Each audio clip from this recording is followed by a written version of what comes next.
Hey, hi, how are you? My name's Felt. Welcome back to Magic the Gathering. We're doing another Magic video today, and today we're talking about a Grixis control deck based around Arcane Bombardment. Now, what is Arcane Bombardment?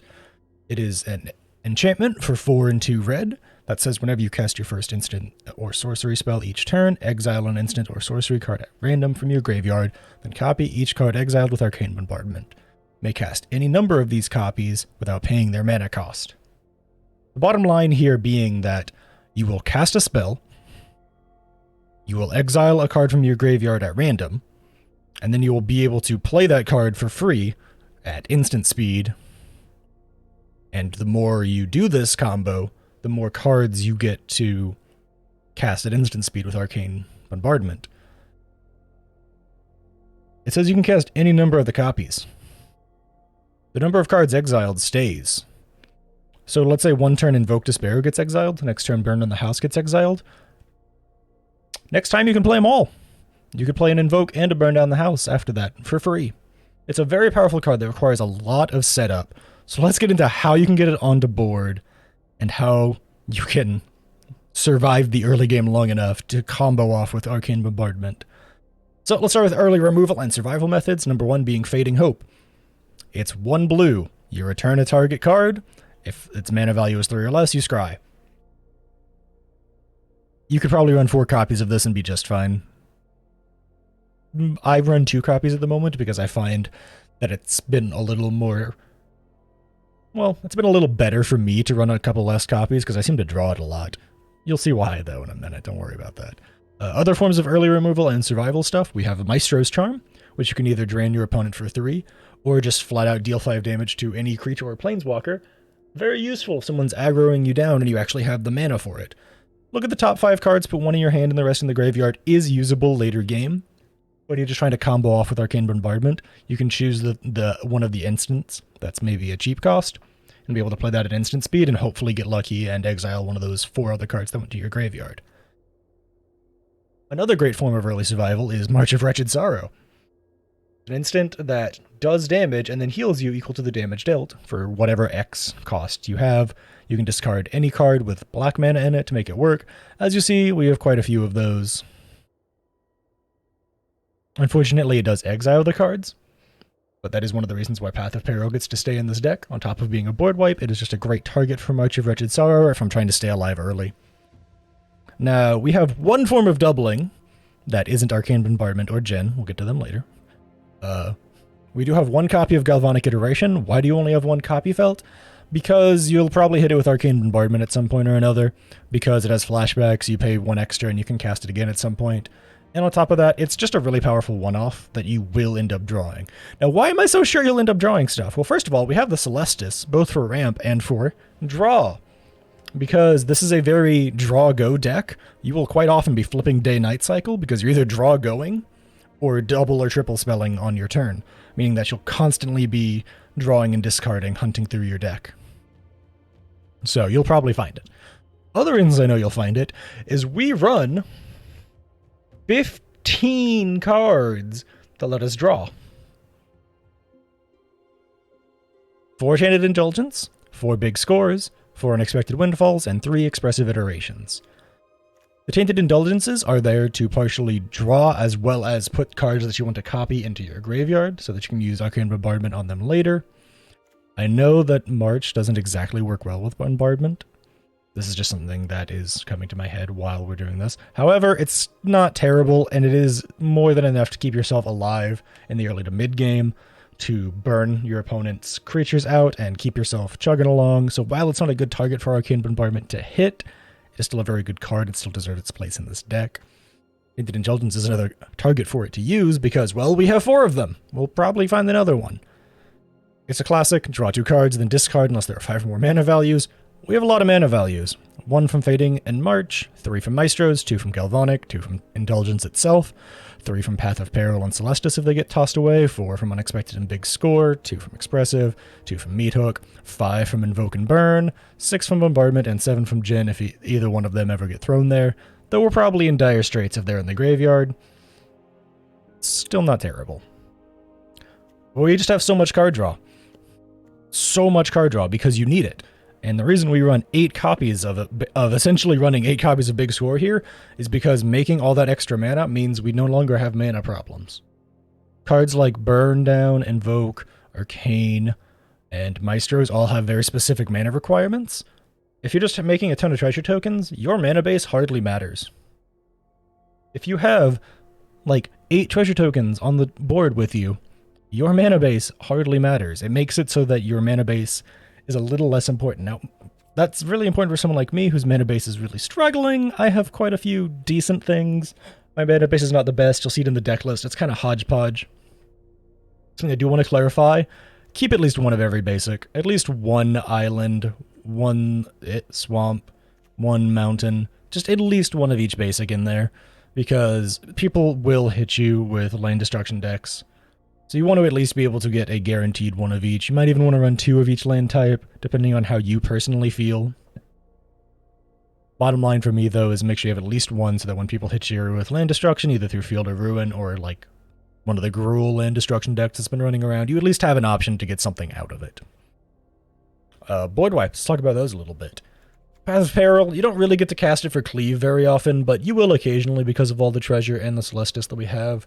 It's mostly here to keep things under control against token decks or against angels, and angels really like running a ton of angel tokens right now. Path of Apparel just wipes that out. It's especially useful because it hits Giada against angels because she's a 2-cost, so it's surprisingly good.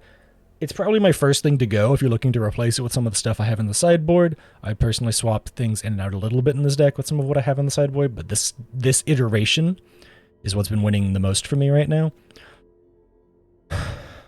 Well, Meat Hook, what do we say? Meat Hook's a perfect card for this deck. It's really good at giving you life, draining your opponent, and just keeping things under control to make sure things don't get too out of hand too fast. Now, true win cons. You might notice that a lot of this has just been survival and card draw. True win cons that we have. Invoke Despair. You don't know this card, you haven't been playing Standard. This thing is a black card powerhouse. It makes your opponent either sack off planeswalkers, enchantments, or creatures, or just hits them for 2 and you draw cards. Incredibly powerful. Want to know why else that's so powerful? We can double with Galvanic, we can get an extra cast with Arcane, we can use Jin Gitaxis to get another cast of it. Being able to just throw it at your opponent over and over and over again is just really nice. Burn Down the House doesn't scream win con at first, but when you get to the point of the later game, when you're able to play it and then double it, you can either create devil tokens and then wipe the board to deal an extra 3 damage to your opponent, or just make like 12 devil tokens and just throw them at your opponent. Because it's very hard chip damage to block. Because when it dies, it deals 1 damage to your opponent. If you have Meat Hook out on the board, whenever a creature you control dies, each opponent loses 1 life. Meaning that if you have Meat Hook out and you have a bunch of devil tokens out, they'll be draining your opponent for 2 every time they die. Meaning that you're either getting in for 1 or getting in for 2 if they decide to block. It's quite powerful as a win con. Invoke is really the true shining star of the deck, though. Speaking of other shining stars, Jin Gitaxis. You might think, well, he's a 7-cost, you're probably not ever going to play him. That's where you're wrong, bucko. Playing Big Score, Unexpected Windfall, Expressive, you ramp so hard in this deck that you will never miss a land drop unless you're supremely unlucky, which I have been, but you'll get there eventually. You'll eventually learn how to play around the insane amount of card draw in this deck. But if you get Jin out on field, the first instant or sorcery you play each turn gets doubled. Arcane Bombardment gets to show up and pull stuff out of your graveyard and cast a bunch of shit for free. I've had turns where I get to Invoke Despair 3 times on my opponent. 3 Invoke Despairs in 1 turn. They conceded when they saw how many were on the stack. It was disgusting. He's also kind of bait, if that makes sense. People will often believe that Jin is your win con, and that doubling stuff is your win con, and will go super ham trying to remove him, and then you'll pull out Arcane Bombardment, and they'll realize, oh no, Jin wasn't their win con, Bombardment was, and then you'll blow them up by casting like 7 Invoke Despairs. The crazy thing is, Jin can still be your win con if they don't take care of him. So you have 2 very powerful 6 and 7 drops that are very big worries for your opponent. Now, don't get me wrong, this deck is very hard to get off the ground. You need to be very smart with your mana, you need to be very smart with your removal and your life. However, there are a few things I include in the sideboard here that will make it a tiny bit easier in the early game. I've considered included if you don't feel like you have enough card draw for some unknown reason. I personally would still recommend Fading Hope over Consider. However, Consider can still be a pretty solid option. Smoldering Egg. It's another one of those cards that baits out a lot of removal because people hate seeing it transform, and it will transform because the deck is entirely instants and sorceries, and a couple of enchantments. Creative Outburst is an okay instant to include. It does 5 damage. You basically get one card out of your top 5. You can discard it to make a treasure token. It's pretty okay. It can deal damage to face, but I typically find that Invoke Despair is a much better win con, so it just kind of happily sits on the sideboard.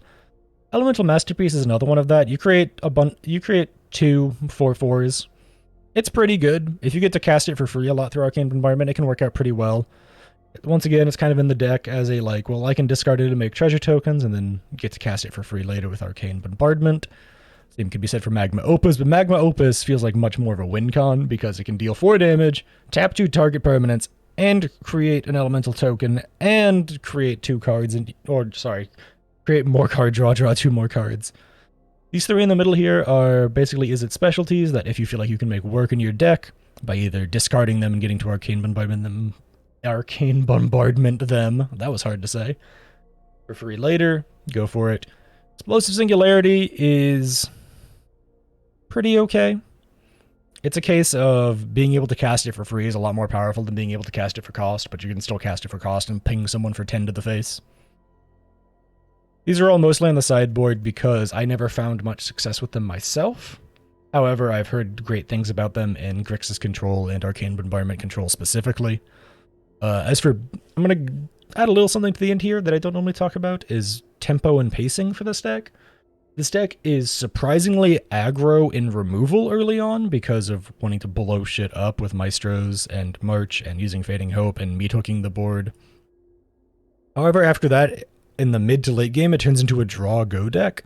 And by that, I mean you draw your card, you let your opponent go, and then you cast any number of your instants on your opponent's turn, until you eventually get Arcane Bombardment out, and then it goes back to being aggro.